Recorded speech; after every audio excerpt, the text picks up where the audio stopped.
going to wrap up his work on the bass experiment for today while the team on the ground does some troubleshooting.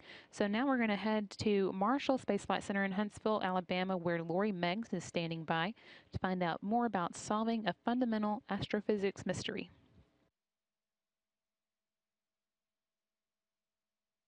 Really hot, the bass experiment. We're talking about something really cool today, ice cream. But it may not be the ice cream you're thinking of. This is an upcoming ISS investigation that is out of the University of Maryland. And here's the principal investigator to talk a little bit more about what this mystery and this study may unravel.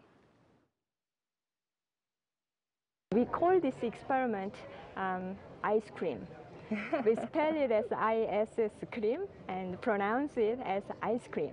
And so, this experiment, as name indicates, we do, cosmic ray physics.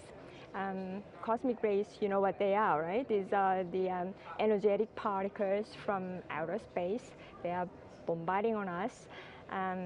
They are providing this sample, direct sample of matter from outer space, outside solar system. And as these particles enter this atmosphere, they interact with the atmospheric nuclei and produce showers of particles. And these particles are observed on the ground with various particle detectors, experiment like OJ, high-res, fly's-eye, and so on.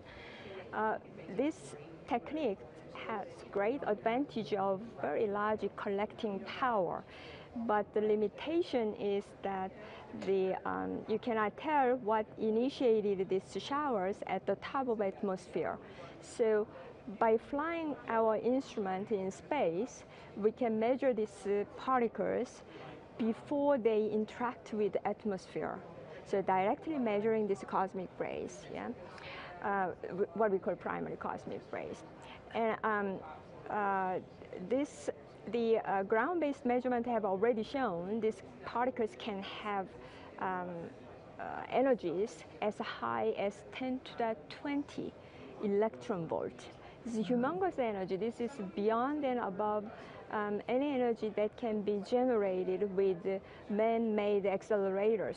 And how these particles achieve these so high energies, in other words, how do cosmic accelerators work, is the main question, one of the big mysteries in astrophysics, and that's what we are trying to understand.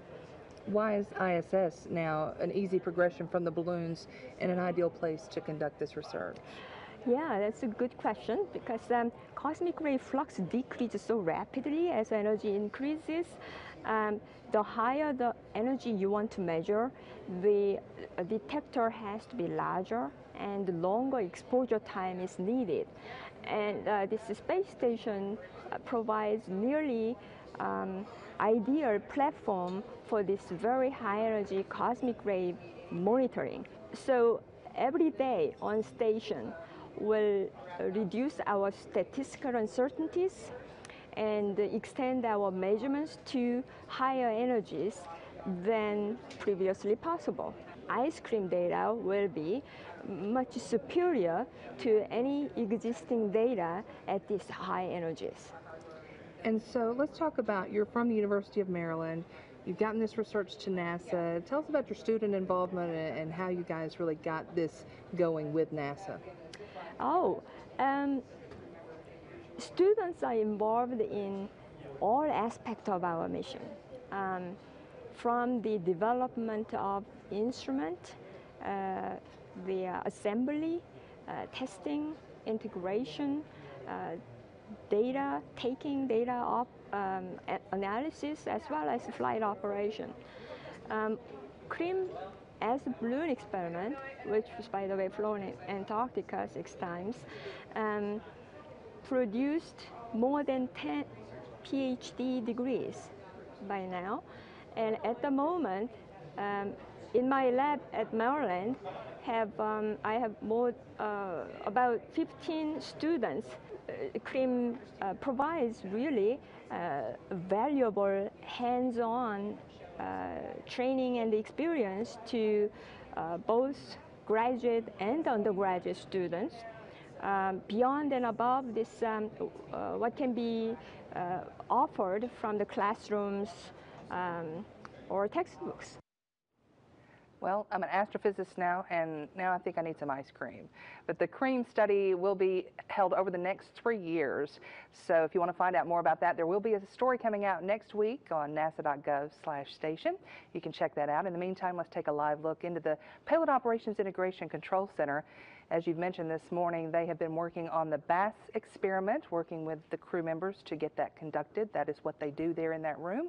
And that is a backup control room. As we've mentioned, they're getting some upgrades to their full-time room. So they will be getting back in there hopefully in the next month or so, and we will be back over there. That will do it for us from the Payload Operations Integration Center at the Marshall Space Flight Center. Now back to you at Mission Control in Houston.